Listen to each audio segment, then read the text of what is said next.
Bienvenidos a este podcast. Hoy estamos acá directamente desde Alma. Precisamente hacemos estos espacios para ayudar, para poder aportar un poquito a toda esta problemática. Hoy vamos a hablar de un tema crucial, la recaída en adicciones. ¿Por qué pasa? ¿Cómo podemos prevenirla? Y bueno, tenemos distintas miradas y bueno, aquí me gustaría que el equipo, cada uno, se presente, qué hace, su profesión y demás, y arrancamos. Hola a todos, mi nombre es Salomé, soy trabajadora social de aquí de Alma. Llevo ya aproximadamente 3 años en este proceso, apoyando los procesos de recuperación y los procesos terapéuticos con todos estos chicos que pertenecen a Alma y sus familias quienes los acompañan. Hola a todos, ¿cómo están? Espero se encuentren muy bien. Mi nombre es Sebastián Polanco, soy el psicólogo de Alma y pues llevo acompañando al equipo desde hace algunos meses, acompañando también este proceso tan bello que es también rehumanizar a nuestros pacientes. Hola, ¿qué tal? Yo soy Diego Mejía, yo soy director terapéutico de Alma, reeducado, y pues ya llevo un tiempo acompañando procesos terapéuticos, educando desde la experiencia, acompañando pues los diferentes procesos en Alma y pues muy contento de estar acá en este espacio. Bueno, un gusto para mí. Mi nombre es David Erazo. Yo soy enfermero. Llevo aproximadamente 8 años, un poco más, trabajando en la parte clínica de la recuperación en diferentes instituciones, hoy en Alma. Y bueno, para mí es un placer, obviamente un privilegio poder estar acá aportando un poquito a todas las personas que se conectan con este espacio. Entonces vamos a iniciar. Cada uno va a responder la siguiente pregunta desde su postura. Doc, ¿qué es la recaída, Doc Salomé? Bueno, la recaída es un proceso, puede ser desde un inicio, una etapa que empieza desde las conductas, desde la pérdida de hábitos, desde el dejar de relacionarse con todo lo que conlleva una protección en la recuperación, en perder rutinas, en perder vínculos familiares, en perder vínculos sanos, en alejarse de aquellos factores de protección como familia, como personas, como elementos que sostienen esa recuperación desde la parte conductual. Comportamientos que cíclicamente y en un avance, sobre todo, llevan a un punto nuevamente de una conducta adictiva. Puede ser desde un consumo, pero también pueden ser desde diferentes comportamientos compulsivos e impulsivos. Pues también se dice que la recaída únicamente se evidencia cuando ya ha habido un proceso de recuperación, cuando ya se ha estado en un ejemplo proceso intramural, cuando ya se ha tenido la experiencia de poder vivir un proceso de recuperación, no sin esto. Cuando no hay un proceso de recuperación de por medio, simplemente se ve como una conducta que se ha sostenido y simplemente se incrementa, pero básicamente la recaída es poder desde la conducta volver a los mismos hábitos, volver a las mismas conductas, a los mismos comportamientos y finalmente llegar a esa etapa de consumo. Súper, me gustaría preguntarle a Diego, desde la experiencia personal, no sé si en algún momento tuviste una recaída, pero ¿cómo la vive una persona en su proceso de recuperación y ese proceso de recaer? Ya. Bueno, sobre este tema hay muchos conceptos que se emiten desde la experiencia. Muchas personas dicen y asumen que la recaída hace parte del proceso. Otros de pronto dicen que no hace parte del proceso y entonces uno estudiando todas las opiniones que hay sobre este tema complejo, eh, siempre o sea, desde mi experiencia, puedo sacar la conclusión de que son procesos mal hechos. Tuve por ahí 3 o 4 recaídas, y pues sencillamente cuando yo las estudié, hice todo el estudio de mis recaídas, llegué a la conclusión de que había hecho mal los procesos. No había estructurado todas las áreas que había que trabajar. Siempre tenía muchas reservas, de no dejar hábitos o de no dejar, por lo menos, un ejemplo. Al primer proceso en el que entré, dije, yo voy a dejar la sustancia de impacto que fue la que me trajo aquí y no voy a dejar la cerveza o no voy a dejar la marihuana, no voy a dejar ciertas actitudes y comportamientos, porque no creo que sea el problema. Y pues el resultado de la operación es que volví a recaer. Y así sucesivamente fueron pasando en los procesos siguientes, donde todavía no había una verdadera rendición y producto de no estar esa rendición, pues recaía otra vez.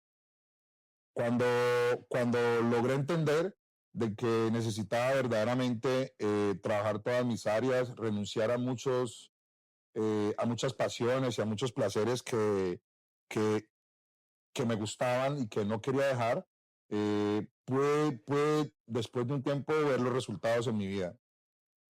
Entonces, ¿por qué se recae? Por procesos mal hechos. Si bien es cierto, muchas veces tocar fondo es necesario para algunos procesos, para, para, para cuando lleguen otra vez a enfrentar un proceso, entender y trabajar todo lo que haya que trabajar. Y porque estos procesos se trabajan desde la humildad, se trabajan desde desarrollar paciencia, desde tener una capacidad de introspección que nos lleve a nosotros a analizar cuáles fueron esas partes que no se trabajaron, qué fue, por qué el proceso estuvo tan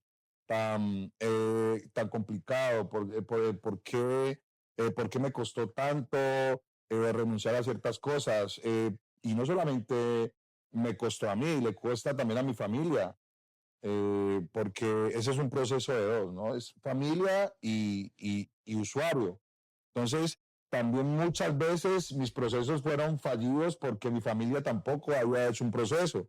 Entonces, yo muchas veces cuento de que yo una vez salí de un proceso y mi familia decidió en algún momento por allá hacerme una fiesta y este es mi hijo y que llegó y eso, o sea, yo salí hablando un idioma y mi familia estaba hablando otro idioma totalmente diferente. Entonces, ese es un factor también de riesgo pues hace que muchas veces los procesos fallen.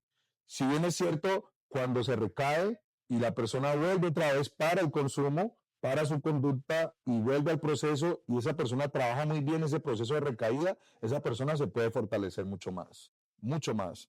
Entonces, es una oportunidad también para eh, encauzar más el proceso y encauzar más un proyecto de vida, o es también un riesgo también importante, es un riesgo que de pronto se quede en esa recaída. Desde la mirada desde la psicología, doctor Sebastián, ¿cuál es la diferencia entre lapso y recaída? ¿Cuál es la importancia del manejo de emociones en este momento? Bueno, el lapso de recaída es una situación que ocurre cuando una persona no es capaz de asimilar tampoco lo que emocionalmente tiene que trabajar. Las emociones son una base fundamental para el proceso terapéutico de rehabilitación. Si no hay una base emocional, si no hay una estructuración emocional, no hay una sanación y por ende hay una ausencia, hay un vacío y ese vacío le va a generar a la persona pues llegar a conductas que anteriormente le funcionaban, ¿sí? ¿Por qué le funcionaban? Porque son conductas que lo que hacían era simplemente omitirle la sensación de dolor, omitirle la sensación de tristeza, omitirle la ansiedad, pero le generaban otras cuestiones que le puedan afectar mucho más su dinámica de vida, su dinámica física también, su estructura física. Entonces, las emociones son primordiales a trabajar frente a un proceso de recaída, porque en muchos procesos de recaída suceden frente a una situación que emocionalmente desbarata todo lo que ya se había estructurado. Entonces, hay que encontrar también qué fue lo que se dañó y por qué se afectó, pero tener en cuenta que también hay unas bases, ¿sí? Cuando hay un proceso de recaída, ya hay unas bases que se han estructurado, que se han trabajado. Entonces, frente a esas bases, ¿qué fue lo que se afectó? Y frente a eso que se afectó, poder orientarlo y trabajarlo, ¿ya? Darle un nuevo camino, ver qué hay que fortalecer, porque también es ese aspecto de buscar fortalecer, em, pero sí o sí hay que revisar la parte emocional. Muchas veces nos olvidamos de eso y lo tenemos ahí como una cuestión secundaria cuando en muchas oportunidades es la base fundamental de una sana recuperación, pero también de una rehabilitación consciente dentro de un proceso. Saben también que es súper importante allí tener en cuenta el medicamento, porque muchas veces cuando se terminan los procesos o se está en un proceso así sea ambulatorio, cualquier tipo de proceso en el que usted esté dejando el consumo y llega un momento de buscar nuevamente esa recompensa y placer, se da porque se abandona el medicamento o el tratamiento. Normalmente en estos procesos que son clínico-terapéuticos existe pues la consulta con psiquiatría, que la psiquiatra pues te envía unos medicamentos, puede ser porque manifiestas de pronto tristeza o porque simplemente no puedes conciliar bien el sueño. En ese momento, cuando las personas abandonan el tratamiento porque consideran que no es importante en su proceso, es donde viene el declive emocional, es donde viene la necesidad de sentir ese placer que generaba la sustancia, ¿no? Entonces, durante mucho tiempo, de pronto, muchas personas han considerado que el psiquiatra, que el medicamento, que eso, a mí me han dicho mucho, por ejemplo, no es que yo no quiero volverme adicto a una pasta, ¿sí? O es que yo no quiero volverme adicto a ese medicamento y cambiar la sustancia por eso. Y realmente me parece que no tiene mucho que ver, mucho sentido, porque uno busca ayudarte y el otro te está destruyendo.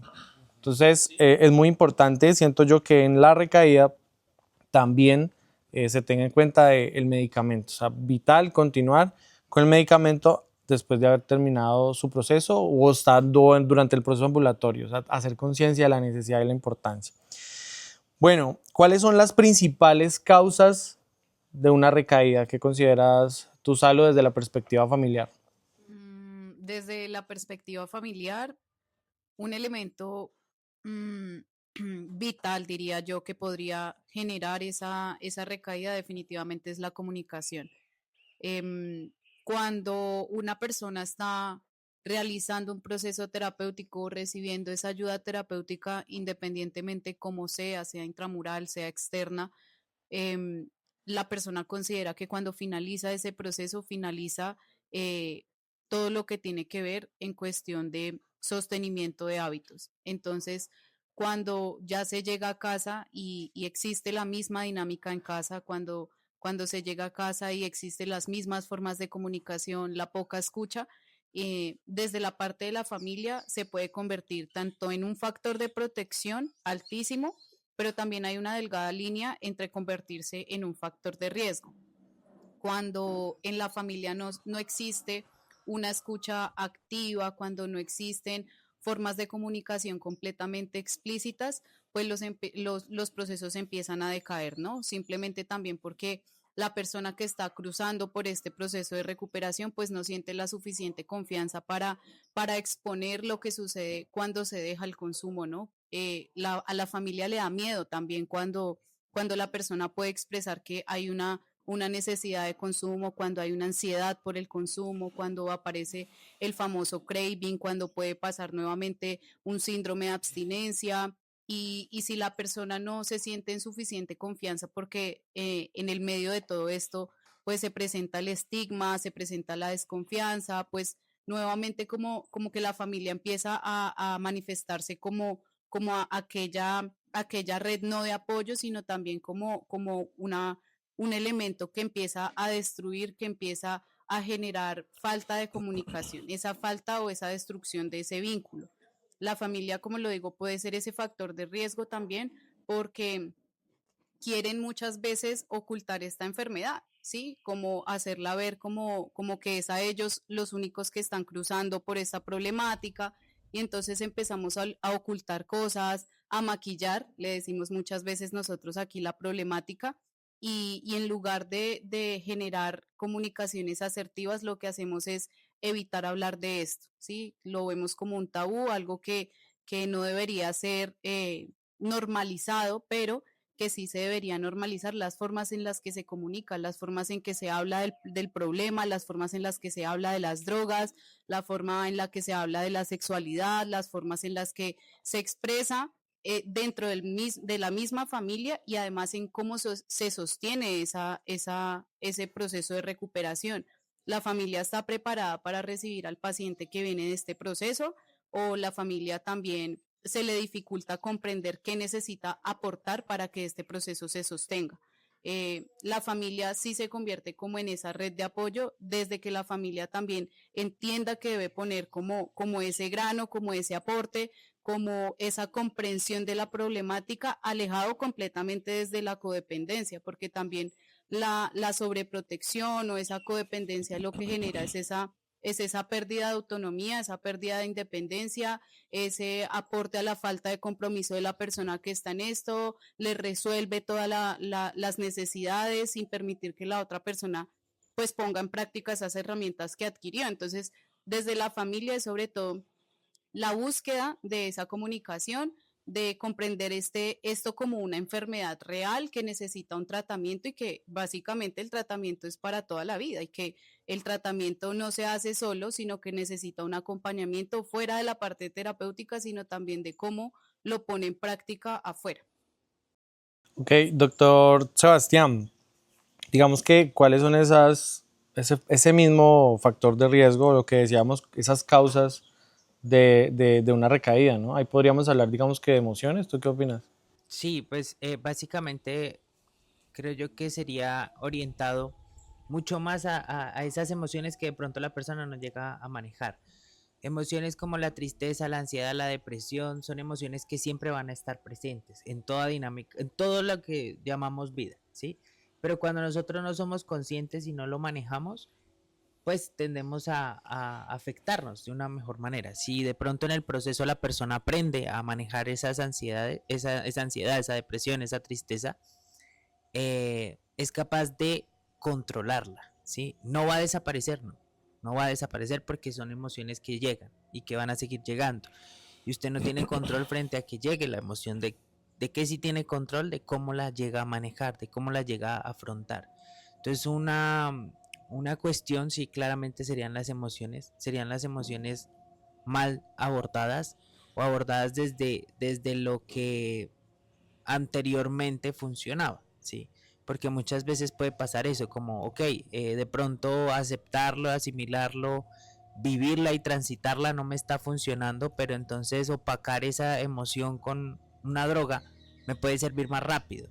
Entonces, ¿qué tan viable también es ser consciente de qué tan viable es la inmediateza y no afrontar una emoción que igual se va a ir en un momento, ¿sí? La ansiedad no dura toda la vida, el estrés no dura toda la vida, son picos que llegan y que se pueden controlar. Entonces, sería relacionado netamente a lo emocional. ¿Qué detonaba en ti, Diego, la recaída? Nos mencionaste que tuviste 4 recaídas. ¿Qué era lo que detonaba eso en ti? Bueno, precisamente yo ahora estaba como cuadrando las ideas, cuadrando en mi mente, pues que siempre llego, o sea, llego a la misma conclusión, procesos mal hechos. Eh, Me hablabas de que qué detonaba, pero todo me lleva ahí. ¿Por qué? Porque ahí en las comunidades terapéuticas, en Alma, nosotros enseñamos herramientas, ¿sí? Entonces, nos enseñan herramientas de control de emociones, nos enseñan prevención en recaídas, nos enseñan a conocernos a nosotros por medio de que nos enseñan cuáles son los componentes de la personalidad, que hay que fortalecer el carácter para que los temperamentos no sean los que nos gobiernen, que hay que fortalecer nuestras habilidades, que hay que fortalecer mucho la comunicación asertiva, que hay que fortalecer nuestra disciplina, que hay que fortalecer nuestros hábitos, que hay que fortalecer la capacidad de bregar, la capacidad de esfuerzo y sacrificio, que hay que fortalecer muchas áreas. Y precisamente eso es lo que detonaba otra vez mi recaída. ¿Sí entiendes? Que esto que nos enseñaban en el tratamiento no lo aplicaba, no se aplica. Por eso las personas vuelven y recaen. Entonces siempre me va a llevar a este punto, ¿sí? Por eso yo soy tan reiterativo con las familias, soy muy reiterativo con las personas que Dios pone en mi camino para orientar, para educar dentro de los procesos, en que este es un tema de que debe ser para toda la vida. Los cuidados deben de ser para toda la vida. Entonces, hay unos factores que son muy importantes. Por lo menos en prevención de recaídas nos dicen que evitemos lugares de riesgos. ¿Qué hacía yo? Iba y me exponía. Entonces, en algún momento me tomé la decisión de por lo menos me gusta mucho bailar y ir muy guapachoso. Sí, y me gustaba bailar y decidí para protegerme no volver a lugares donde se consume licor, no volver a rumbas y los cambié por otros hábitos. Hoy en día, pues, no sé, comparto más con mi esposa, comparto más con mi hija, comparto más con mi familia, me gusta irme al campo, me gusta compartir un asado, me gusta ir al cine, me gusta hacer otro tipo de actividades, jugar fútbol. Entonces, ¿qué es lo que debe hacer uno con esos gustos? Pues resignificar, ¿sí? En algún momento por ahí también, ¿por qué no ir a una academia y bailar sanamente, de manera artística y deportiva también? Entonces, esas pequeñas mentiras que también me metía, que también es algo que me hacía detonar, que es, no, me voy a pegar un baretico y no más, o me voy a tomar un traguito y no más, y yo piloteo y yo controlo y yo puedo hacer y yo puedo dominar esto, y esa es la peor mentira que se puede meter un adicto. O sea, hay que recordar de que la enfermedad de la adicción es la enfermedad del autoengaño. Entonces nos engañamos y nos metemos mentiras y nosotros podemos decir y pensar de que en nuestra casa no se dan cuenta. Mi mamá siempre me decía, yo te conozco. Me decía, yo te conozco, Diego. Yo sé que ya estás otra vez recaído. Yo sé que, ¿por qué? Porque mi mamá entraba a mi cuarto y veía todo un desorden. Veía mi ropa en mal estado, veía colillas de cigarrillo, veía, este man volvió otra vez al mismo círculo vicioso, la misma recaída.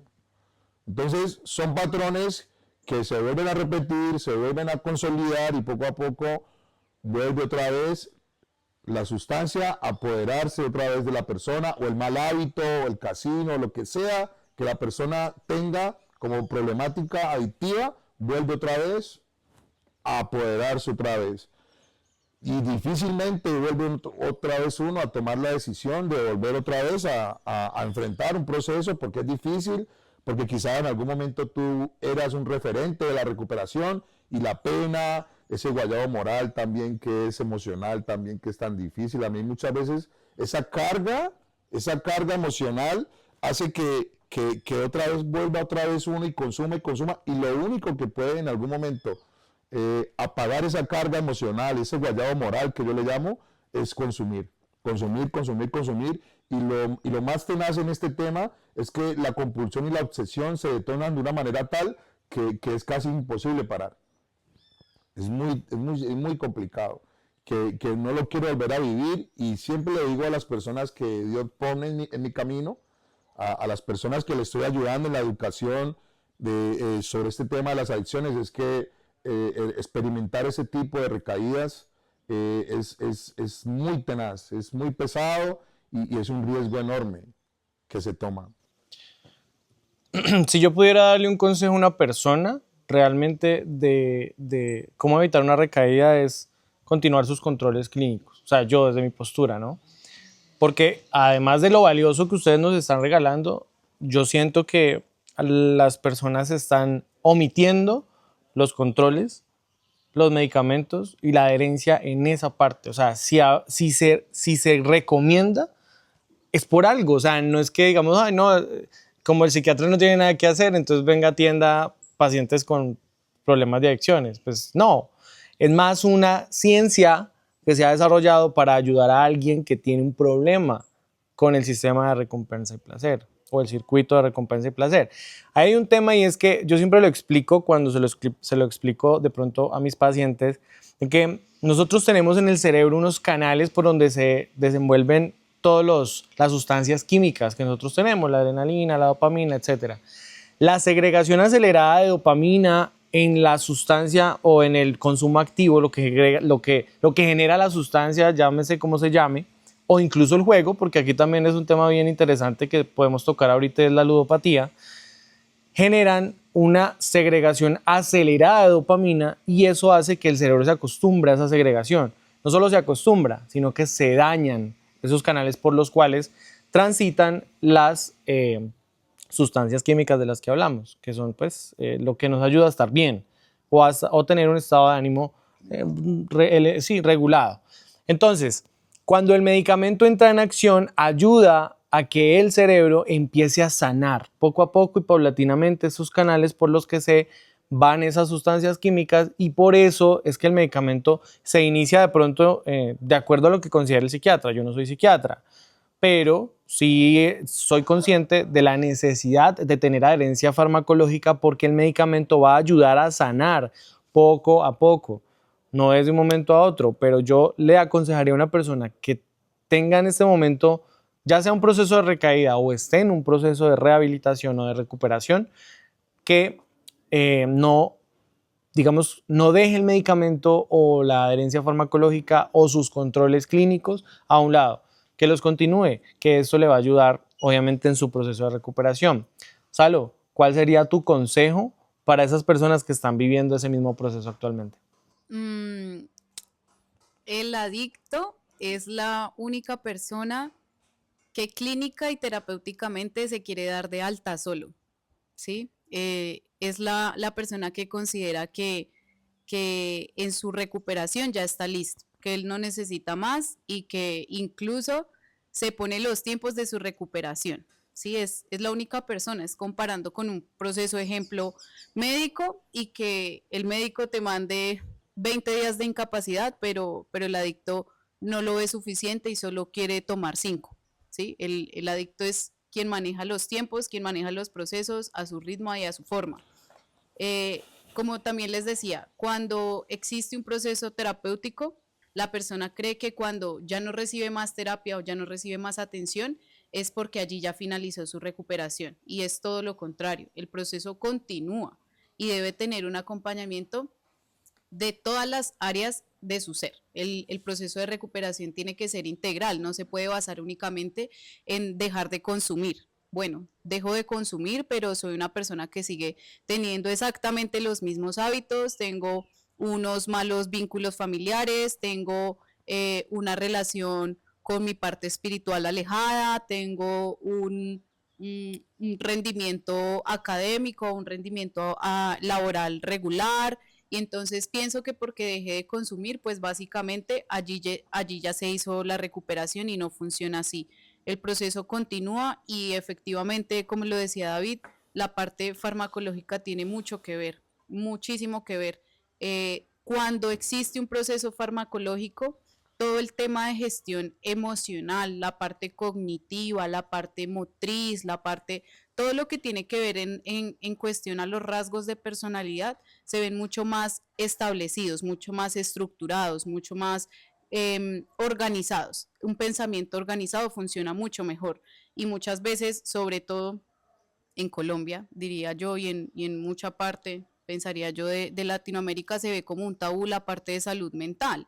Y entonces muchas veces ese miedo a ingresar a un proceso farmacológico, ese miedo de tener un coayudante, eh, se vuelve finalmente el enemigo número uno, porque muchas veces preferimos buscar solamente información en Internet, que en lugar de aclararnos nos genera muchísima más duda, en lugar de buscar una persona especializada en el tema, de que te aporte con conocimiento, de que te explique realmente cuál es la función y qué es lo que necesita tu cuerpo, tu cerebro para una recuperación integral.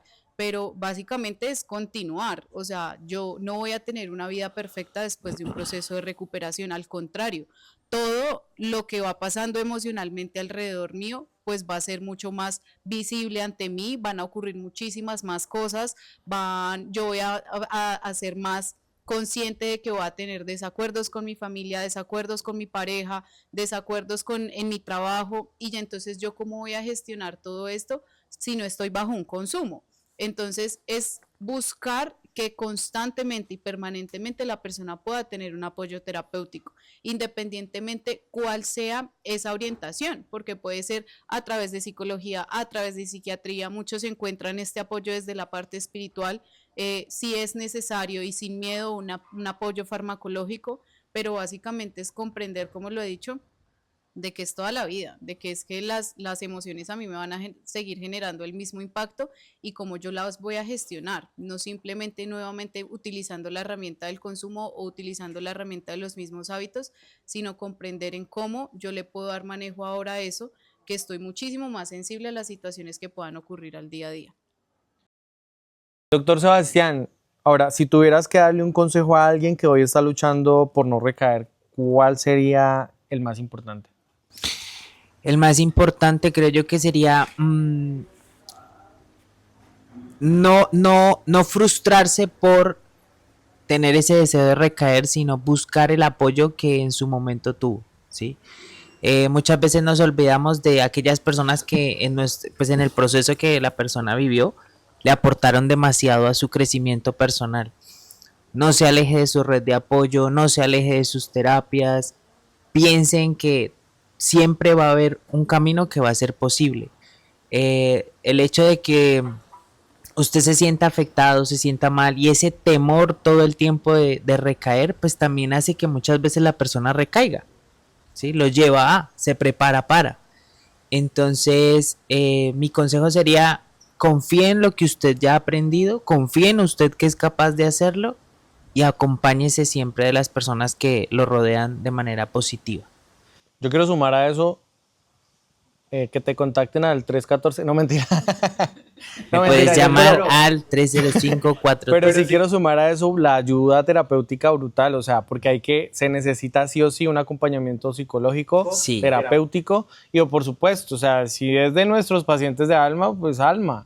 Hay algo que decía Salo ahorita y es el tabú que se tiene en torno a la salud mental y la falta de importancia que se le da.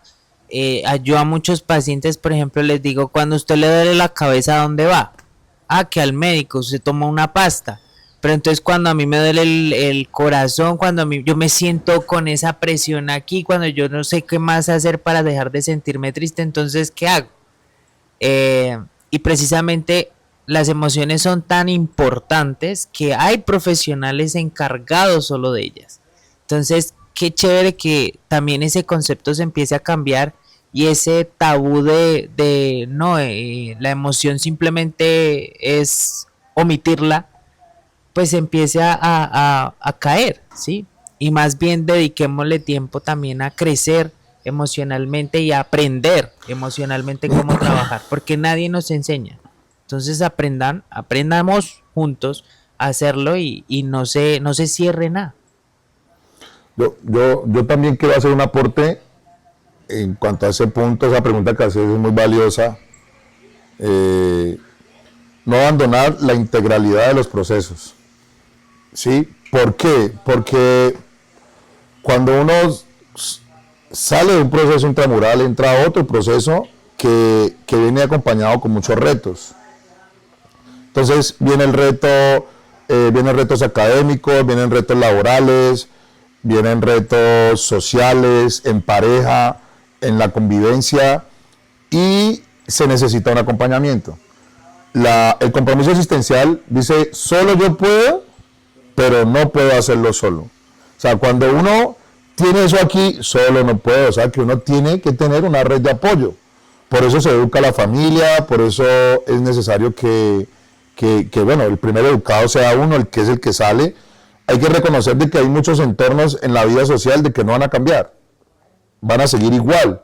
La sociedad, el sistema, la música, todo está tal cual como usted lo dejó. El que debe haber cambiado y no perder la integralidad es usted, como persona que está en un proceso, ¿sí? Entonces, por eso es tan importante y hemos tratado la parte social, la parte psicológica, la parte clínica, la parte terapéutica, para que se vea la integralidad en los conceptos y cómo se debe ser integral también dentro de la recuperación. ¿Por qué hablo de los retos? Porque muchas veces hay personas que salen de proceso y por lo menos no han trabajado su área sexual, no han trabajado su área emocional, no han trabajado su área laboral, que es de tanta responsabilidad. Entonces, ¿qué pasa? Va a encontrarse de que en algún momento va a comenzar a regar hojas de vida y resulta ser que por ningún lado lo llaman. Y comienzan esos estados emocionales. Entonces ahí entra el psicólogo.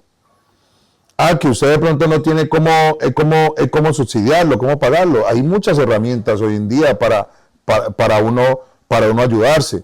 Si usted sale de un proceso con una conciencia bastante clara de la problemática de la adicción, usted busca la ayuda. Usted llama a su primera tarjeta de auxilio y usted comienza otra vez a expresar, que es algo también tan importante dentro de los procesos. Esa capacidad de uno poder expresar, ve, ¿cómo te parece que estoy buscando trabajo y no me sale y pues sencillamente estoy frustrado y no puedo manejar la frustración? Entonces, por eso es tan importante el consejo que yo quiero dar, es que no abandonar esa integralidad de los procesos, porque precisamente por eso vuelve otra vez la persona y vuelve otra vez el ciclo. Eso era lo que quería decir, David. Que nuestro modelo es clínico terapéutico. Alma tiene algo que realmente es fundamental y es el tema del eje espiritual, ¿no? En muchos, de hecho en todos, los procesos que yo he estado apoyando han sido procesos en los que siempre ha sido muy clínico y yo pues he aprendido de eso. Pero saben de que me he dado cuenta de que Dios es una parte fundamental en el proceso de recuperación de una persona y hablamos en todos los sentidos, y en todos los procesos de vida. Aquí esa pregunta me gustaría pues que Diego me apoyara desde la vivencia.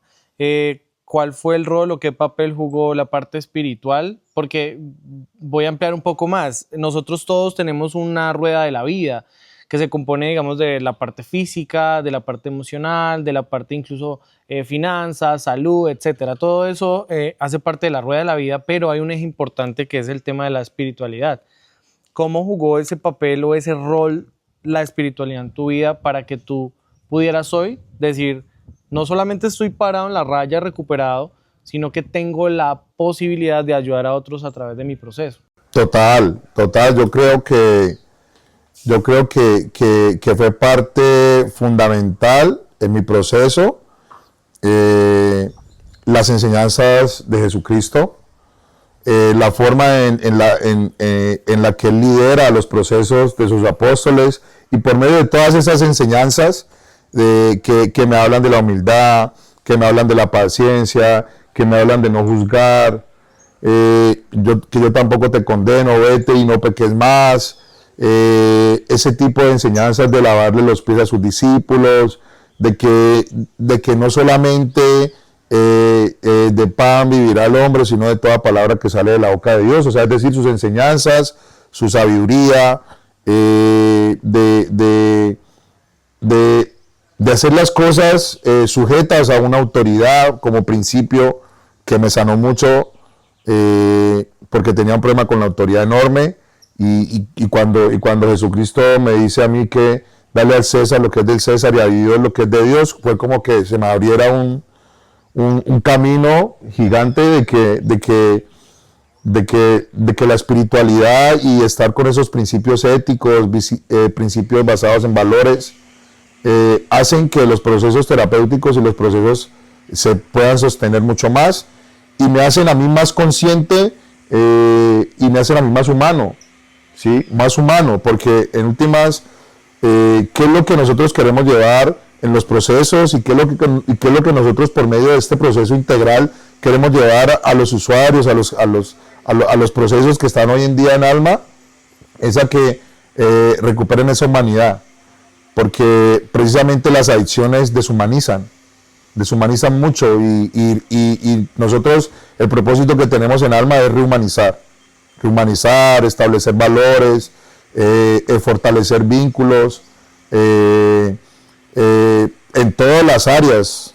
Esas fortalezas se tienen que dar, se deben dar, y yo creo que la parte espiritual y pues todo lo que enseña la palabra de Dios, y pues no solamente en la parte espiritual enfocada desde Cristo, sino también desde otros puntos de vista espirituales que también son muy válidos, que también llegan a aportarle más a la recuperación.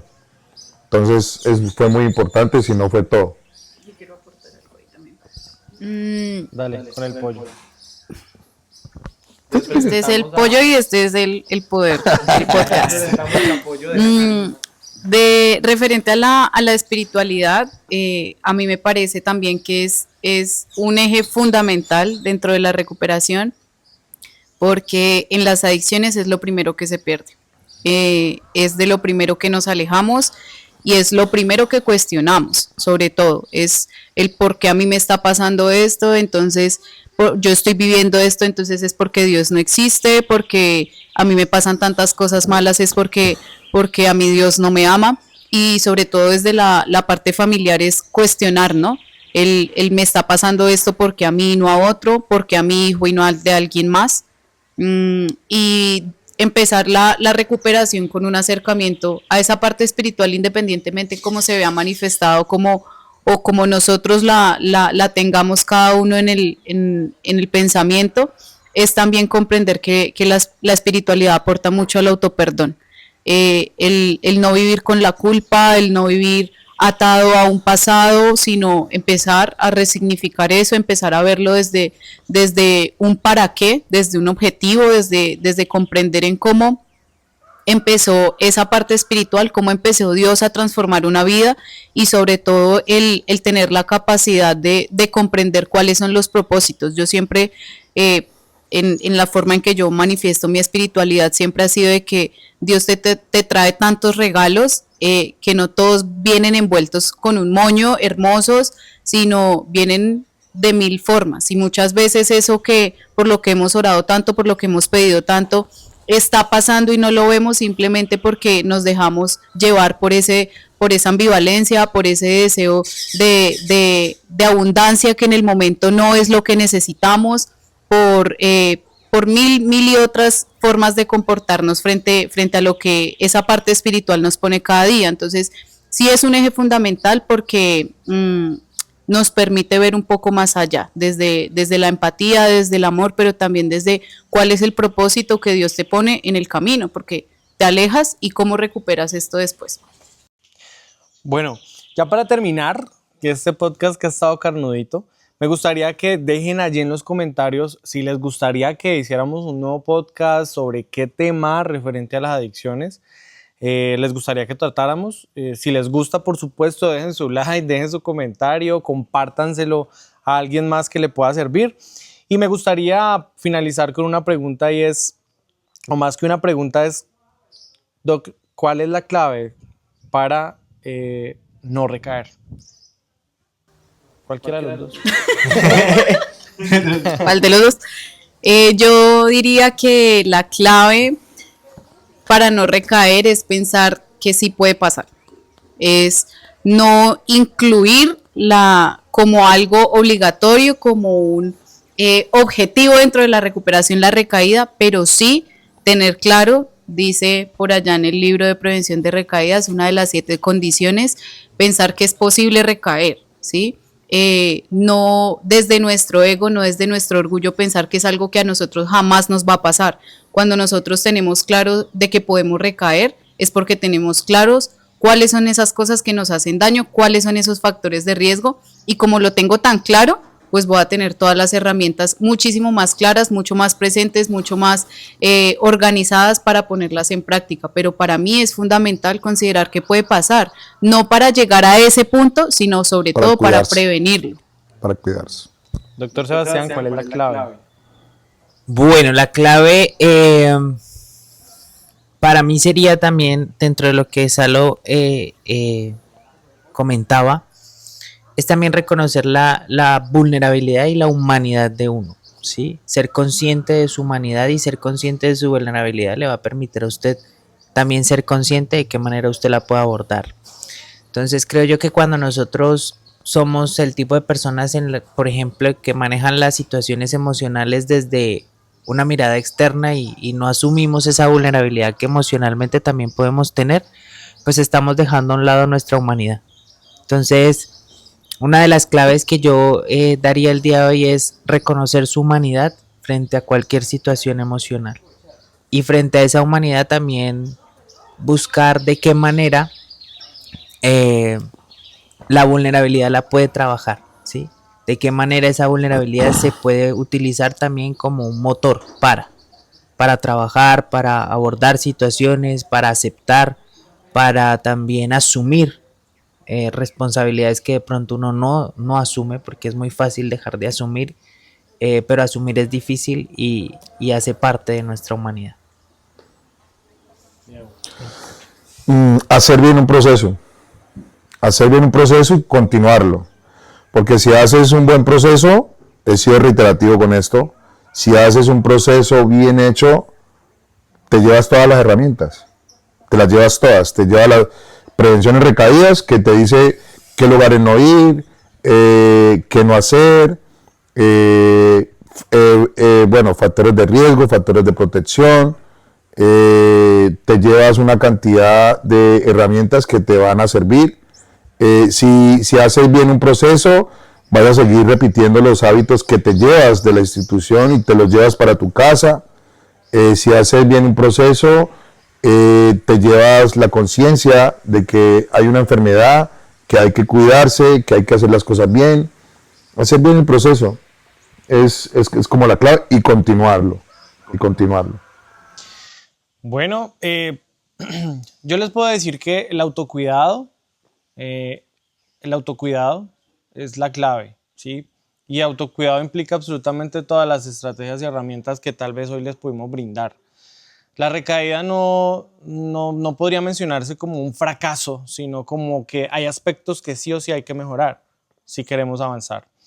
Y estos aspectos implican lo que hablamos, la parte emocional, la parte espiritual y todo lo que tiene que ver con la rueda de la vida, trabajado obviamente desde una postura muy terapéutica. Y bueno, nada, esperamos que este podcast haya sido de bendición para ustedes, que realmente les haya aportado valor. Les agradecemos por su tiempo aquí y bueno, que Dios los bendiga, cuídense mucho y nos vemos en una próxima oportunidad. Chao, chao. Chao, chao. Chao.